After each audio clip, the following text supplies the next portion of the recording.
Hi everyone. So I was getting a lot of doubts कि अभी 6-7 months में जून जुलाई में हमारी internship and placement season start होने वाला है। तो आप हमें एक क्लियर स्ट्रेटेजिक पाथ बता दो सो दैट हम वो फॉलो कर लें। डीएसए कब करना है, डेवलपमेंट कब करना है, प्रोजेक्ट्स कब बनाने हैं, एंड फिर हमारी भी एंड में जाके एक अच्छी सी इंटर्नशिप या प्लेसमेंट लग पाए। So watch this video till the end आप किसी भी सेमेस्टर में हो, second semester, fourth semester, six semester और एट सेमेस्टर, ये वीडियो सबके लिए है। So all of you can watch this and prepare your plan accordingly.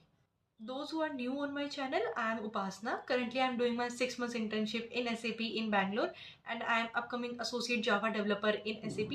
So you can watch my placement journey video on my YouTube channel. I give that link in the description. तो ये doubt तो सबका होता है कि जब भी कोई कंपनी हायर करने आती है, या तो वो कॉलेज में आई है या ऑफ कैंपस हायर करती है, तो उनकी क्या क्या रिक्वायरमेंट्स होती है फ्रॉम द स्टूडेंट्स. रेज्यूमे में चार चांद कैसे लगाने हैं, प्रोजेक्ट्स कैसे यूनिक बनाने हैं, उनको स्टैंड आउट कैसे कराना है, रेज्यूमे कैसे शॉर्टलिस्ट कराना है, फिर जो कंपनी ऑनलाइन असेसमेंट ले रही है उसका ऑनलाइन असेसमेंट क्लियर कैसे करना है, इतनी भीड़ है उसमें से आपको कैसे अपना नाम इंटरव्यू की शॉर्टलिस्टिंग में लाना है, और फिर कौन कौन से रिसोर्सेज यूज़ करने हैं, इंटरव्यू के लिए कैसे प्रिपेयर करना है. I myself went through this phase कि कब कहाँ किस तरीके से पढ़ना है, कौन से रिसोर्सेज यूज़ करने हैं. So this video will be a complete package for all of you. तो इसको अच्छे से देखना एंड मेक श्योर आप पेन पेपर लेकर बैठे सो दैट आप एक एक चीज़ को नोट डाउन कर रहे हो, तो सो दैट आपका एक रोड मैप अच्छे से बन पाए. सबसे पहले वी विल डिस्कस अबाउट कि कंपनी क्या देखती है कैंडिडेट के अंदर to hire, and then I will provide you the path so that आपका एक अच्छा आउटपुट निकले. एंड अगर आप ये सोच रहे हो कि you are late, then no bro, you are not late, you still have the time. आज से भी शुरू करोगे तो भी एक बढ़िया कंपनी में प्लेसमेंट लग जाएगी. देखो, अब एक आइडियल कैंडिडेट जो होता है उसके अंदर कंपनी क्या क्या देखती है. डीएसए स्किल्स हो गई, रेज्यूमे हो गया, प्रोजेक्ट्स हो गए, ओपन सोर्स कंट्रीब्यूशन कुछ कर रखे हैं लाइक हैक्टोबर फेस्ट हो गया, या फिर आउटरीच हो गया, जीसोक हो गया, कुछ हैकेथॉन्स जीती हुई है नेशनल लेवल और कॉलेज लेवल, कुछ भी मैटर करेगा. और उसके बाद आपकी टेक्निकल स्किल्स कैसी हैं, आपका टेक रिलेटेड एक्सपीरियंस कैसा है, आपने कोई इंटर्नशिप करी हुई है, समर इंटर्नशिप जो होती है या विंटर इंटर्नशिप्स डीआरडीओ में, इसरो में, कुछ भी. और फिर आपका सीजीपीए कैसा है, ये सब मैटर करता है at the end of the day जब एक रिक्रूटर आपकी प्रोफाइल को शॉर्टलिस्ट कर रहे होते हैं. अब इन पे एक एक करके डिस्कस करते हैं. सबसे पहले आते हैं सीजीपीए पे. अब देखो, आपको दो तरीके से अपॉर्चुनिटीज मिल सकते हैं, इधर ऑन कैंपस या ऑफ कैंपस. अब ऑफ कैंपस में इतनी सीजीपीए पे ध्यान नहीं दिया जाता है जितना मैंने नोटिस करा है, मैंने जितने पॉडकास्ट करे उस एक्सपीरियंस से, या फिर मैं बताती हूँ. मैंने आशीष के साथ एक वीडियो डाली हुई है, अपलोड करी हुई है यूट्यूब पे, that is on his interview experience with Google.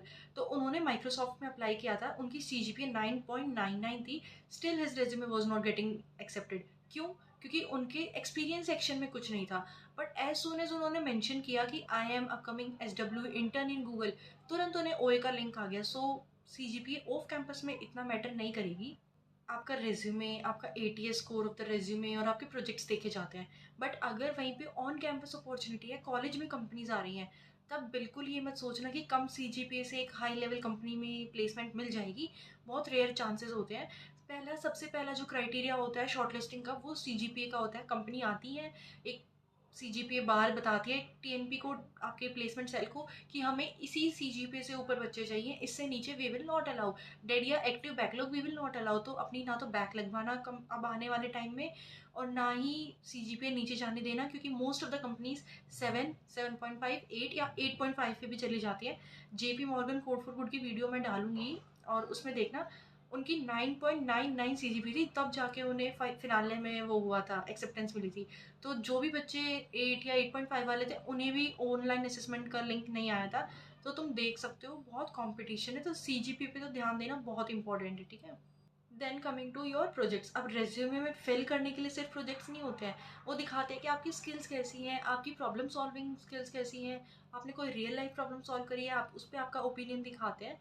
तो अगर आपको 8 बेस्ट प्रोजेक्ट की आइडियाज़ चाहिए, या that project that got me into SAP as the associate Java developer, तो आप ये वीडियो देख लेना मेरी. इसमें मैंने काफ़ी डिटेल में एक तो प्रोजेक्ट्स की क्या इंपॉर्टेंस होती है वो बता रखा है, और काफ़ी डिटेल में मैंने आपको आइडियाज़ दिए हुए हैं. अभी तक मैंने 400 या 500 प्लस रेज्यूमे रिव्यू करे हैं, and I can guarantee you कि वो प्रोजेक्ट आइडियाज अभी तक तो किसी के रेज्यूमे में नहीं थे. तो आप उनको अप्लाई कर सकते हो, आप बना सकते हो. ठीक है. अब सीजीपी हो गई, प्रोजेक्ट्स हो गए, रेज्यूमे में लिख दिए, एजुकेशन सेक्शन भी चलो लिख दिया रेज्यूमे में.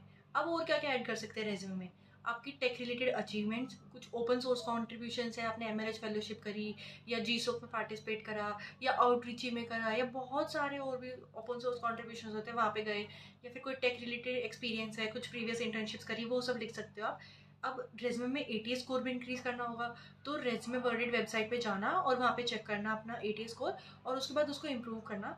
एंड इफ़ यू वांट कि आपका रेज्यूमे भी शॉर्ट लिस्ट हो जाए, तो आप रेज्यूमे रिव्यू करा सकते हो मुझसे। I give the link in the description. तो आप ना डिस्क्रिप्शन अच्छे से देख लेना, वहाँ पे बहुत सारे इंपॉर्टेंट रिसोर्सेज मिल जाएंगे आपको। मेरा रेज्यूमे भी गूगल में शॉर्टलिस्ट हुआ था for the SWE role in the Bangalore, but मैंने इंटरव्यू नहीं दिए थे। तो अब उस रेज्यूमे में क्या क्या मिस्टेक्स मैंने करी थी और कुछ 10 बच्चों के रेज्यूमे भी मैंने रिव्यू करे थे, तो उन बच्चों ने क्या क्या मिस्टेक्स करी थी वो भी आप इस वीडियो में जाके देख सकते हो।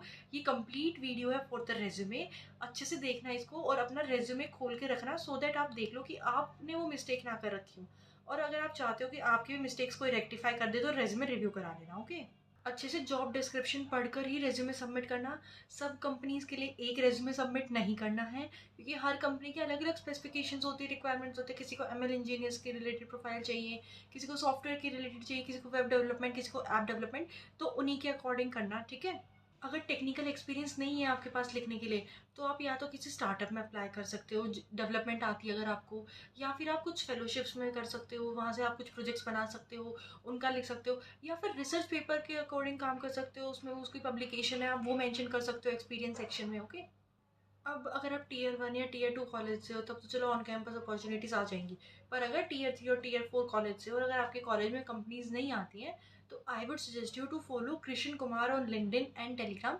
बेसिकली टेलीग्राम पे ज़्यादा देखना, क्योंकि वो टेलीग्राम पे ही ज़्यादा अपॉर्चुनिटीज़ पोस्ट करते हैं, जो भी हायरिंग अपॉर्चुनिटीज़ होती है 2025-26 पास आउट्स के लिए। तो आप ना एक बार रोज़ टेलीग्राम खोल के देख लेना कि उन्होंने कुछ अपॉर्चुनिटीज़ की पोस्टिंग तो नहीं कर रखी है, एंड वहाँ पे अप्लाई कर देना। Okay, DSA, projects, resume, CGPA। अब आते हैं CS फंडामेंटल्स पर। तो कंप्यूटर साइंस फंडामेंटल्स जो होते हैं वो आपकी टेक्निकल स्किल्स शो करते हैं। बहुत सारी कंपनीज होती हैं जो DSA की एडिशन में MCQ क्वेश्चंस भी लेती हैं इन ऑनलाइन असेसमेंट, जिसमें आपका एप्टीट्यूड और CS फंडामेंटल्स के क्वेश्चंस आते हैं। तो एप्टीट्यूड के लिए इंडिया बेक्स वेबसाइट है, वहाँ से प्रिपेयर कर लेना। और CS फंडामेंटल्स के लिए I have prepared a complete placement resource PDF, आपको डिस्क्रिप्शन में मिल जाएगा, वहाँ पे चेक कर लेना। मैंने बहुत अच्छे से लिखा हुआ है कि SQL कहाँ से पढ़ना है, DBMS कहाँ से पढ़ना है। तो इंटर्नशिप्स के लिए you need to study OOPs, DBMS, SQL and operating system. और प्लेसमेंट के लिए ये जो 4 सब्जेक्ट्स हैं, इनके एडिशन में कंप्यूटर नेटवर्क्स, क्लाउड कंप्यूटिंग, ये भी। अब देखो, अगर आपके करिकुलम में क्लाउड कंप्यूटिंग वगैरह सब्जेक्ट्स हैं, तो उनको पढ़ लेना, क्योंकि इंटरव्यूअर कैन आस्क यू कि आपके लास्ट सेमेस्टर में कौन से सब्जेक्ट्स है, theory of computation and computer networks. तो ये सब पढ़ कर रखना, क्योंकि आप पढ़ चुके हो पीछे कॉलेज में, तो वो आपसे क्वेश्चन कर सकते हैं। अब चलते हैं एक बढ़िया स्ट्रेटेजी वाले रोड मैप पे कि कब कौन सी चीज़ करनी है। तो पहले आई वुड सजेस्ट यू कि पहले फेब में डेवलपमेंट कर लो, प्रोजेक्ट्स बना के रख दो, सो दैट आगे आने वाली जो हैकेथॉन से JP Morgan Code for Good, Flipkart Runway, Walmart Sparkathon, Flipkart Grid, इन सब में डेवलपमेंट की नीड होती है, प्रोजेक्ट्स देखे जाते हैं, आपकी डेवलपमेंट स्किल्स भी जज करी जाएंगी। तो पहले डेवलपमेंट करो, फिर मार्च, अप्रैल, मई, जून में DSA कंप्लीट करो। बेसिक टॉपिक से स्टार्ट करके एरे स्टैक से स्टार्ट करके ग्राफ, DP, ट्रीज तक जाओ। और लीड कोड कॉन्टेस्ट देने लग जाओ जब आपको ये लगे ना कि हाँ, अब क्वेश्चन सॉल्व हो रहे हैं धीरे धीरे करके, इजी टू मीडियम क्वेश्चन हो रहे हैं, तब लीड कोड कॉन्टेस्ट देना स्टार्ट करो। क्योंकि OA आजकल इंटरव्यू से ज़्यादा हार्ड होते हैं। OA में आपको नहीं पता किस लेवल के क्वेश्चन आ सकते हैं। और इसके लिए आई वुड सजेस्ट यू, एक वेबसाइट है आस्क सीनियर करके, उन पे वो previous year online assessment questions डालते हैं, तो आप वो देख सकते हो कि किस कंपनी ने कौन से क्वेश्चंस पूछे हुए हैं। तो लीड कोड कॉन्टेस्ट बहुत मस्ट है ऑनलाइन असेसमेंट को क्लियर करने के लिए। Telegram channels will not help you in solving the online assessment, I am like guaranteeing you this thing. अगर आपका DSA कंप्लीट हो रखा है, तो CP की तरफ मूव कर लो। कॉड फोर्सेस के कॉन्टेस्ट होगी, तो आपको पता भी लग जाएगा कि इंटरव्यू में या ऑनलाइन असेसमेंट में किस लेवल के क्वेश्चंस आते हैं। टाइम बाउंड मैनर में सॉल्व करना क्वेश्चंस को लीड कोड के, यूँ नहीं कि 3-3 घंटे एक ही क्वेश्चन पे लगा रहे हो। Let me give you an example कि आप और आपके फ्रेंड है, दोनों का सेम स्कोर है 600 आउट ऑफ 600 इन OA। अब किसकी शॉर्ट लिस्टिंग में नाम आएगा इन द इंटरव्यूज़? उसी का, या तो जिसकी CGPA ज़्यादा है, या जिसका कोड क्लीन है, टाइम एफिशिएंट मैनर में किया है उसने, ऑप्टिमाइज अप्रोच है, टाइम कॉम्प्लेक्सिटी कम है, तो उसी का नेम आएगा। ओके, अब DSA को 6 आवर्स देना minimum for these 5 to 6 months। Code forces, interview bit, GFG, leet code, ये तो डेली गो टू प्लेटफॉर्म्स बन जाने चाहिए आपके लिए। इसके बिना इंटर्नशिप या प्लेसमेंट नहीं लगने वाली है। रियलिटी चेक दूँ तो TCS या इन्फोसिस में जाने का सपना देखने लगोगे अगर DSA अच्छे से नहीं करा तो। मार्च से जून तक DSA करना, लीड कोड कॉन्टेस्ट देना, लीड कोड क्वेश्चंस करना, उसके बाद CS फंडामेंटल्स एंड एप्टीट्यूड करना है। और अगर अब आपको इंटरव्यू रिलेटेड रिसोर्सेज चाहिए या मेरे नोट्स चाहिए जो मैंने प्लेसमेंट के टाइम पे प्रिपेयर किए थे, यूज़ किए थे, तो मेरा व्हाट्सएप चैनल ज्वाइन कर लेना। सारे लिंक्स, मेरे टॉपमेट अकाउंट के link, IndiaBix and Codeforces वगैरह के, इन सब के लिंक्स जो भी है डिस्क्रिप्शन में मिल जाएंगे आपको। सो मेक श्योर आप डिस्क्रिप्शन को अच्छे से चेक कर रहे हो। And if you have any more doubts you can let me know in the comment section. I will surely make the video on any of your doubts. So मिलते हैं next video में। Till then keep doing DSA, keep doing development, make good projects. All the best.